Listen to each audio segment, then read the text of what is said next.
Amigos, sean todos bienvenidos a la ciudad del Cumbe, capital del carnaval peruano, patrimonio histórico y cultural de las Américas y símbolo de la unidad latinoamericana, novia del Perú. Enmarcada entre montañas y nudos geográficos, hizo marco histórico hace casi 5 siglos al impacto entre insulares e indígenas. Y para ello, quiero que me acompañen a conocer parte de la historia de Cajamarca y nuestro Perú. Nos encontramos en la Plaza Mayor de Cajamarca, situada a 2.720 metros sobre el nivel del mar. Testigo de numerosos hechos trascendentales, como el que acabamos de hacer mención, donde colisionaron dos sociedades de pensamientos distintos, en lo social, en lo político, en lo religioso y en lo económico. Se enfrentaba, obviamente, el hierro contra la porra y la viveza criolla, ávida de poder, contra un imperio noble que se sentía orgulloso de no mentir y hurtar. La historia narra que un puñado de hombres, de 169 individuos y miles de indígenas, cegados por el odio y el rencor en contra de los incas y sobre todo de Atahualpa, dieron su apoyo incondicional a Francisco Pizarro, que engañó, sorprendió y emboscó a este soberano que llegaba con un tanto de confianza y lleno de poder el sábado 16 de noviembre del año de 1532. Quiero pedirles un poquito de ejercicio imaginativo para poder retroceder en el tiempo a través de la historia y acercarnos en lo que más se pueda a los hechos que se vivieron en esta hermosa plaza hace 480 años. Para ello, hemos elaborado un trabajo sencillo pero concreto, optando por la historia escondida, narrada por el propio insularo castellano y ocultada por un grupo de mestizos y criollos afiebrados por el fervor religioso. Esta es la historia más digna, que parece un jardín de cactus y ágaves. Será hermosa en ciertas partes, pero a la vez punzante. Esta es la historia de los viajes invasores y de la primera colisión en Sudamérica entre europeos e indígenas. Y aquí nos profundizaremos en el tan olvidado Cuarto del Rescate, que representa la síntesis y esencia de una nueva raza y además del proemio de una caída imperial.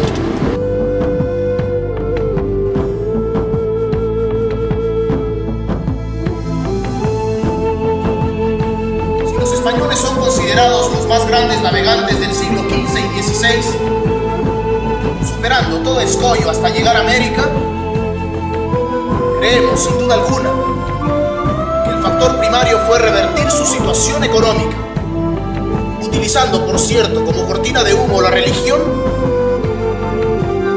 El objeto fue netamente comercial. A costa de todo, se iban adueñando de nuestro Perú. Justamente, el cronista Francisco López de Gómara nos dice lo siguiente: la conquista de los moros duró más de 800 años y los gritos de libertad más importantes fueron el de la batalla de Covadonga del año 722, triunfo insular sobre el ejército árabe. Pero el más importante de ellos, el de Libertad, sucedió el 2 de enero de 1492, triunfo contundente español sobre el ejército árabe y moro. Es así que los hispanos entregan la ciudad de Granada a los reyes católicos, poniendo punto final a la opresión árabe. 10 meses más tarde, se produciría el descubrimiento de tierras nuevas, mal llamadas Indias. Cristóbal Colón llega financiado por los reyes católicos a Centroamérica el 12 de octubre de 1492 para tratar de perpetrar dicha invasión. Más adelante, el 12 de octubre, se va a declarar Día de la Raza, haciéndonos creer la superioridad racial y cultural de un europeo contra un indígena.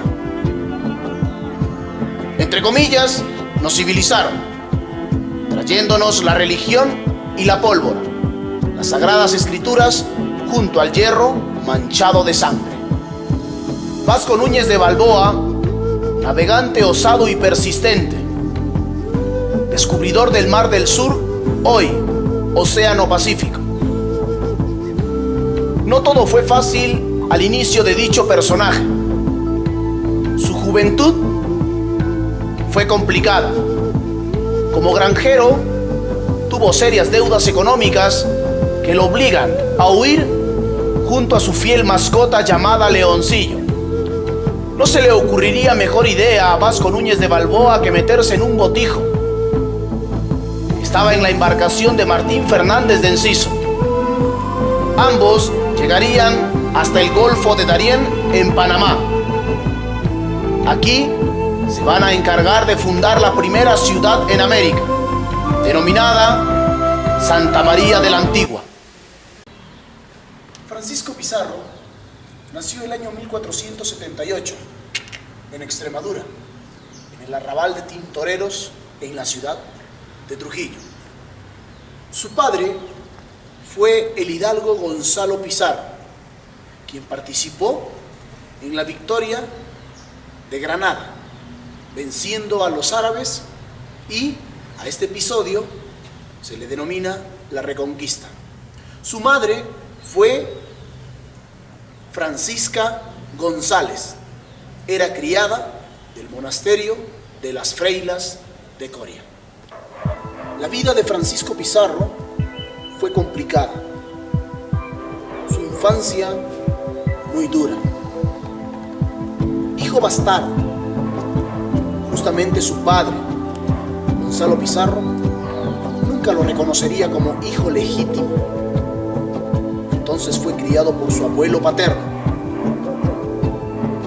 Su adolescencia y juventud representan la continuidad de la triste infancia. Dedicado a criar cerdos, se encargaba de las piaras y porquerizos. Fatigado Francisco Pizarro de esta actividad, decide mudarse a Sevilla, posteriormente a Italia. Pero al no encontrar mejoras económicas, retorna a España. Y aquí marcaría el inicio de los viajes y sueños por el Dorado. Decide enrolarse al ejército hispano que buscaba nuevos horizontes económicos. Iniciado el gran viaje a las mal llamadas Indias, Francisco Pizarro decide incorporarse en dicho proyecto, conociendo a muchos hombres, entre los cuales se encontraba justamente Vasco Núñez de Balboa, quien le daría la oportunidad de escuchar mitos y leyendas acerca del Dorado. Pero también se percató de no ser el único que tenía dicho propósito. Entre ellos destacan Gaspar de Morales, Francisco Becerra y el mismísimo Pascual de Andagoya. Pero Francisco Pizarro era un hombre sagaz e intrépido. Elementos valiosos que utilizó para que Vasco Núñez de Balboa lo convierta en su mano derecha, hasta que finalmente decide plasmar su propio proyecto de invadir el reino del Dorado, armando su propia empresa. Es aquí donde el codicioso Francisco Pizarro va en busca de sus futuros socios, Diego de Almagro y Hernando de Luque, para comentarles las noticias legendarias y mitológicas del Dorado, y también anticiparnos de la presencia e inminente rivalidad de algunos hombres que también buscaban saquear e invadir el reino del Dorado. Es allí donde se aceleran los trámites para firmar dicho contrato, que se realizó el 20 de mayo de 1524 en Panamá, poniendo nombre de la empresa de Levante. 4 meses más tarde, con la firma del contrato, se iniciaría la ejecución de dicho proyecto. Pizarro y Almagro se separarían por primera vez. Esto, al parecer, les va a jugar en contra. Francisco Pizarro zarpó el 13 de septiembre de 1524 en una embarcación llamada Santiago con cerca de 100 tripulantes, entre los que se encontraban algunos españoles e indígenas centroamericanos. Al respecto, el historiador José Antonio del Busto rescata un fragmento de crónica.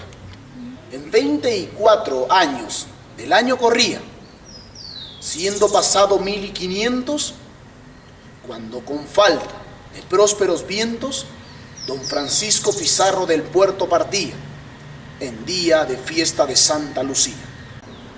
Después de meses de viaje, Francisco Pizarro desembarcó cerca a Pueblo Quemado, el 2 de febrero del año de 1525, llegando a una fortaleza que a primera vista era inhóspita. Dicho recinto sirvió para el descanso nocturno de los hispanos, y que al caer la madrugada fueron atacados y sorprendidos por un grupo de indígenas que estaban al mando del cacique de las Piedras. Se atacó con tanta ferocidad que los hombres tratan de salvaguardar sus vidas. Francisco Pizarro recibió 7 impactos de flecha, pero a pesar de ello logró salvarse. Por otro lado, Diego de Almagro arribó cerca al ataque sufrido por Francisco Pizarro con cerca de 64 hombres, que también fueron atacados. El cacique de las Piedras era tan feroz y tan rápido que bajarían raudamente y sacarían sus armas, y una de las flechas le impactaría en uno de los ojos de Diego de Almagro, que fue salvado de la muerte por el negro Juan de Roldán.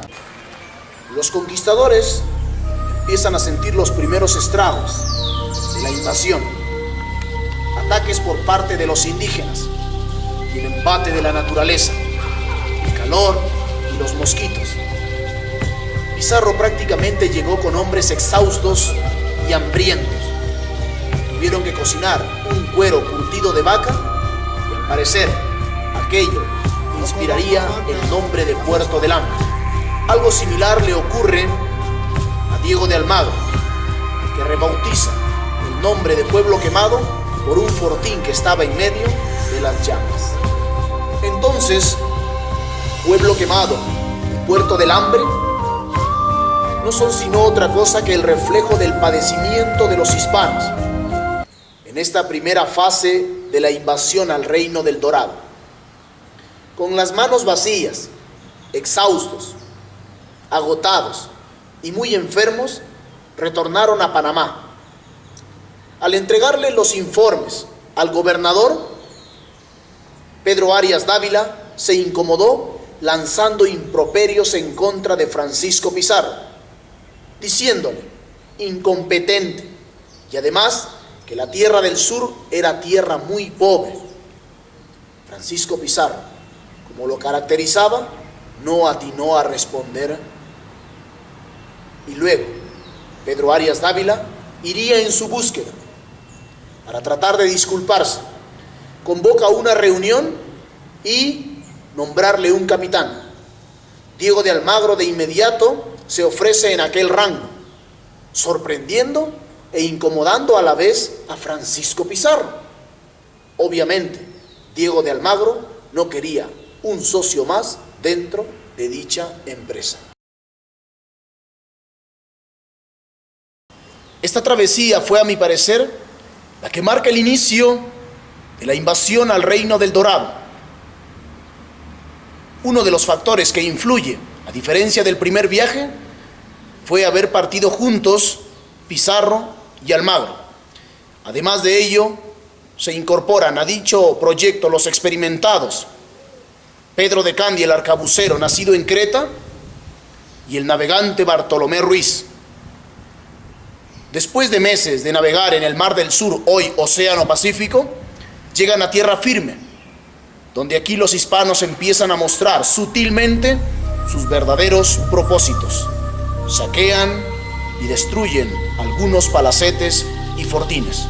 Lamentablemente, los indígenas nunca se percataron de aquello.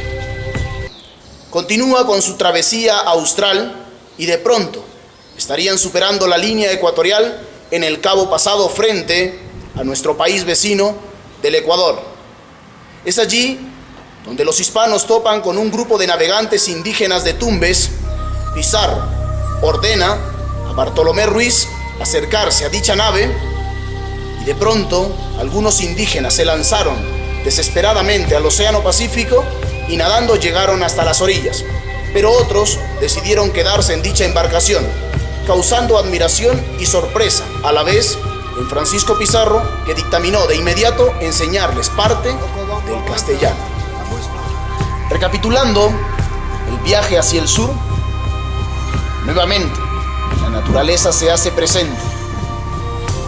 La inclemencia del tiempo, los mosquitos, el calor, empiezan a enfermar.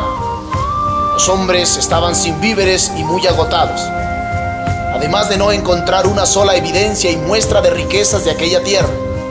Muchos anhelaban retornar a Panamá. Pizarro se había percatado de aquello.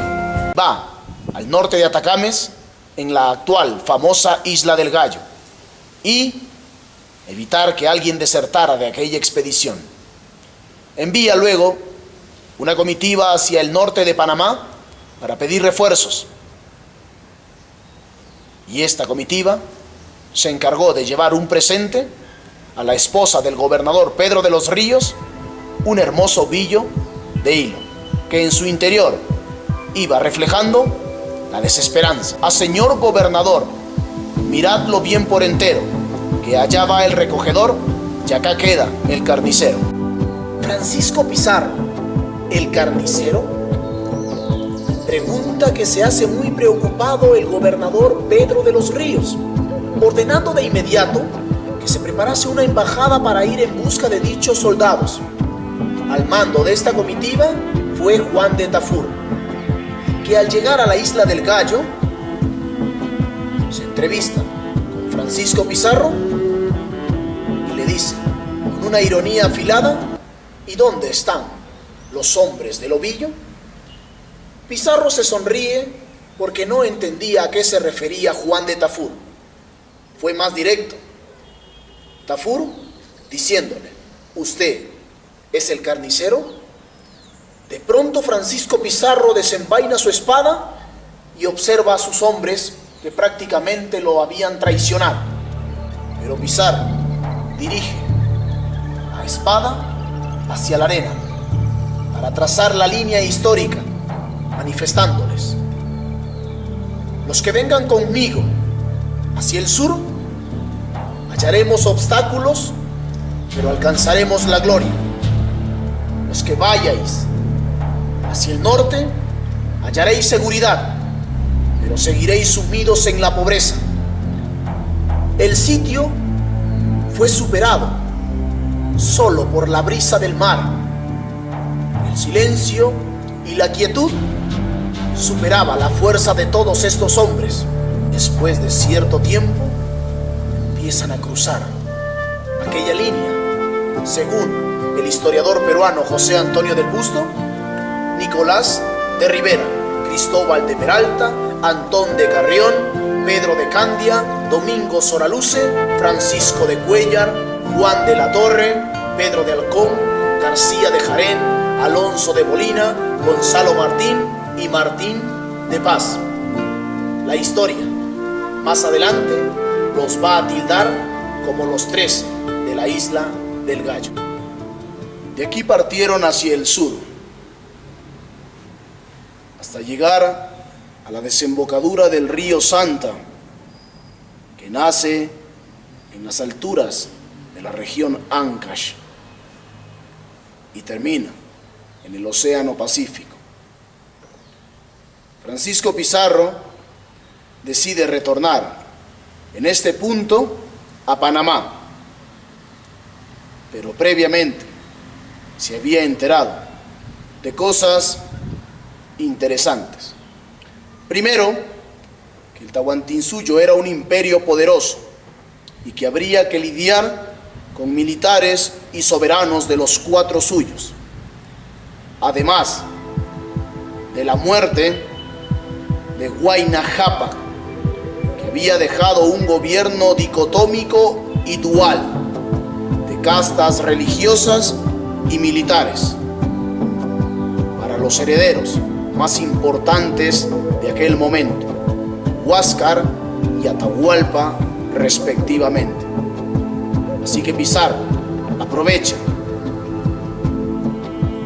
este momento y decide aplicar el pensamiento renacentista maquiavélico: divide para vencer.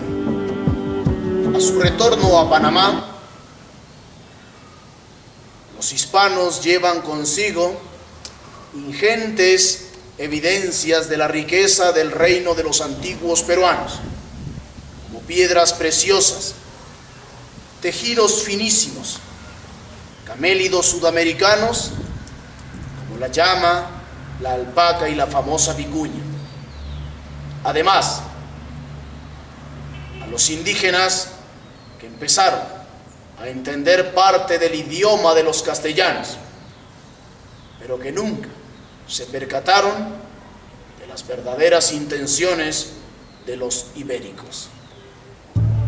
Al llegar a Panamá, Francisco Pizarro provoca reacciones divergentes por parte de los soldados y del gobernador Pedro de los Ríos.